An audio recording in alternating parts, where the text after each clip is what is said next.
Korea's 22nd general election is now just a day away, and both the ruling and opposition parties are highlighting their economic pledges in their last-ditch effort to sway swing voters. And the ruling party's pledge to scrap capital gains tax, set to be introduced next year, has sparked a nationwide debate. On today's GMS Focus, we look into primary focus of contention surrounding the capital gains tax, its pros and cons, and its possible impact on the local financial market. For further insights, we connect with Professor Shin, economics professor at Sookmyung Women's University. Good morning, and thank you for joining us. Very good morning. Good morning. Is your background a solar eclipse? Oh, yeah. I've been watching that early this morning, in the United States, because my daughter is living in Illinois, and it is one of the places that the eclipse has been passing through the United States. My brother lives in Illinois, and I asked him to send me pictures, and nothing. This will do. Oh, yeah? Okay. Yeah, most of the places are cloudy. Yeah. Thanks for the updates, Professor Shin. Let's get started. Maybe we can begin with a more simple definition when it comes to capital gains tax. What exactly does capital gains tax refer to? And it's a pretty big topic, right? And are there any other types of taxes levied on financial investment gains, particularly in South Korea? Okay, yeah. In the United States, it is called the capital gains tax. But in the case of Korea, it is called financial investment income tax. And it is the income from your investment in stocks, investment in bonds, investment in funds, investment in derivatives. So it is basically income tax for your financial investment. But so far, there has been no, whatsoever financial investment tax in this country, other than the tax on your interest income for your deposits. So it is a rather unfair, for having no taxes for capital, investment. So that, I think, idea is pretty good. But because of the political issues surrounding that, there has been a tug of war in Parliament for a long period.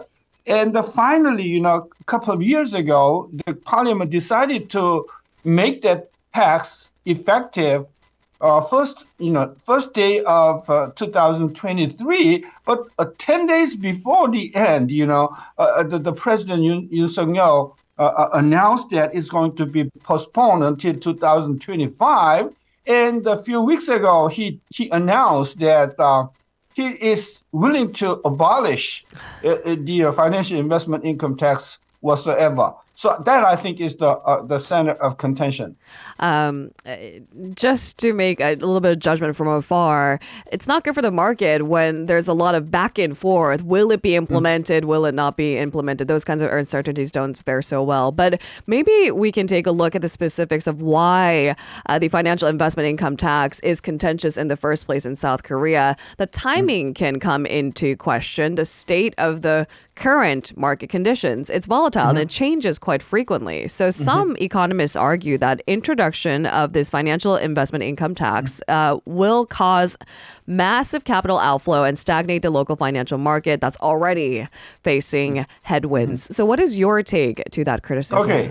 Even if the law is established, I think about 95% of the investors has no influence at all. Because the law says that only the person with investment income over 50 million, that will be effective.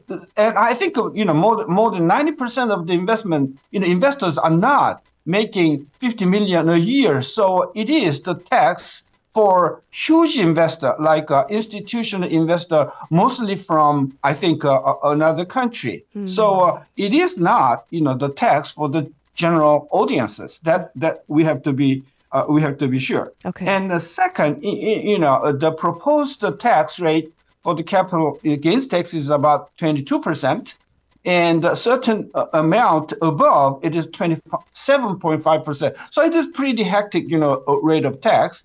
And if that is imposed, I think most of the big investors have, I think, a high probability to withdraw from investment in Korea. So I think that is one of the most important concern for the ruling party. Your memory is impeccable, Professor Shin. Between the years of 2019 and 2021, those who earned over 50 million Korean won a year was just 0.9% of all retail investors. So you're right to say that it doesn't involve majority of us. That's right. Is there such a thing as better timing to implement financial investment income tax, do you think? Well, as I said, it is unfair, you have to pay for interest income, which is about 15%, and you pay no income tax on your, capital investment. That I think is pretty unfair. So I think it is the right, for the government and for the Congress to impose, investment income, which is, capital gains tax in the United States. But because of the political, I think intention in the parliament that has been tug of war, for a long time, and I think it is better, for that kind of a tax to be implemented in the Congress. But the tax rate, which is 22% for general and 27.5% for amount higher than 300 million, investment income, that I think could be lower.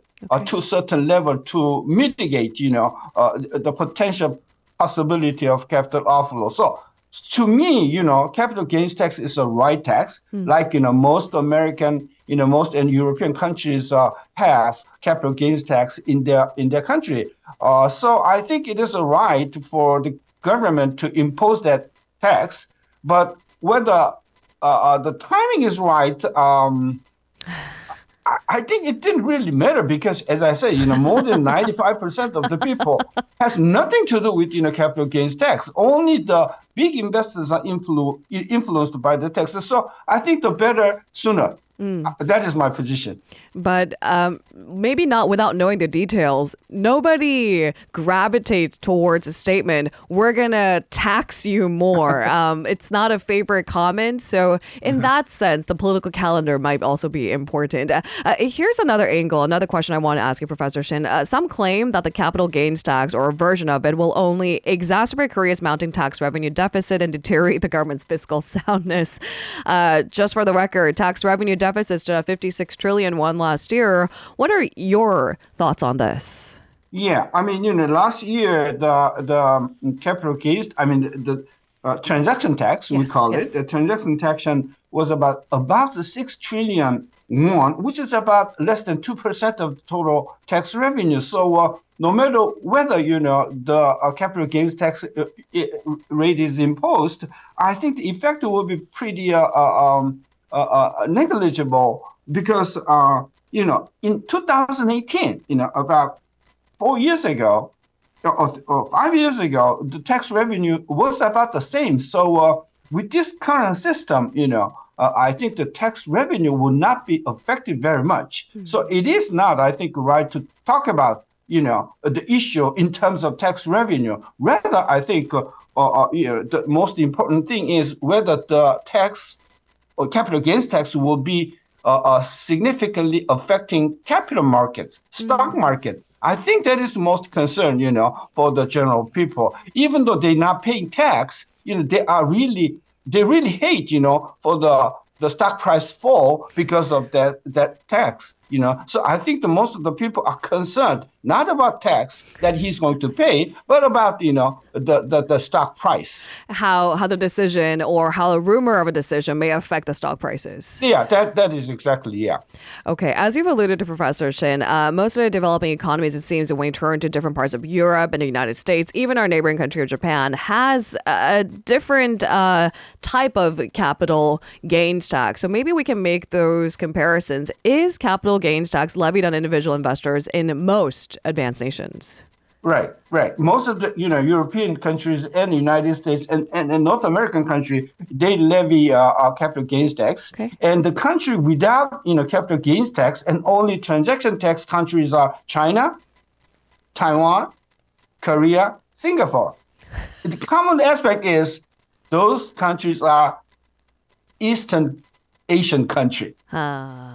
except for Japan. So I think it is traditional, kind of Asian traditional, not paying capital gains tax. I think one of the reasons is the capital market has been very unstable in most Asian countries other than Japan. So in the case when the stock markets are pretty unstable, I think it is very difficult to make capital gains in that kind of situation. So. But for Korea, which is one of the advanced country, I think it is right time, for the country to impose a capital gains tax because pretty unfair. You pay tax for your income from labor and your savings, deposit savings, and you pay no income on income tax on stock investment and bond investment. I think it's pretty unfair. On your passive income, you should also pay taxes. Just to get our listeners all informed and caught up, the United States, their tax rate changes depending on years you've held on to a financial product. In the UK, tax rate varies depending on the gains, and Japan has a set rate of 20.315%. That's pretty specific. Yeah. Okay, our final question today. In efforts to alleviate investor anxiety over introduction of capital gains tax, the government lowered securities transaction tax, or 증권거래세 rate, from 0.23% to 0.20 last year. They plan to further reduce it to 0.15. In your view, is this a good idea?